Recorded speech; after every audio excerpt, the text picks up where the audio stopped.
This is the Lone Creator YouTube. We hope this video helps. You need a clear starting point. Node.js installed and the Firebase CLI authenticated with your Google account. Once done, create a Firebase project in the console and enable authentication plus Firestore so you have backend services. Now run Firebase init in your app folder, pick hosting and Firestore and optionally functions. Choose JavaScript or TypeScript based on your team.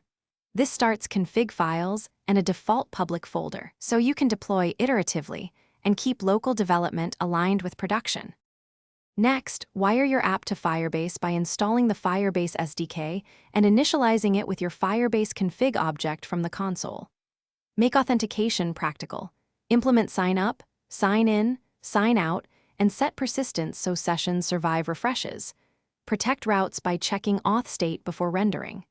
For data, design a simple Firestore schema, favoring collections and documents over deep nesting, and use batched writes where multiple operations must be atomic.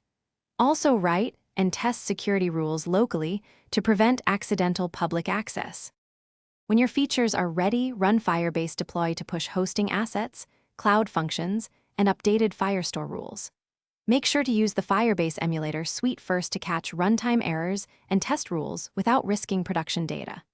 After deployment, monitor performance and errors with console tools like logging and Crashlytics, and watch Firestore usage to avoid unexpected costs.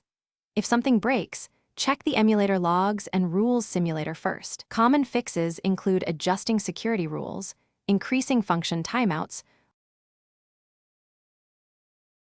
Thanks for watching. Consider subscribing if we helped you.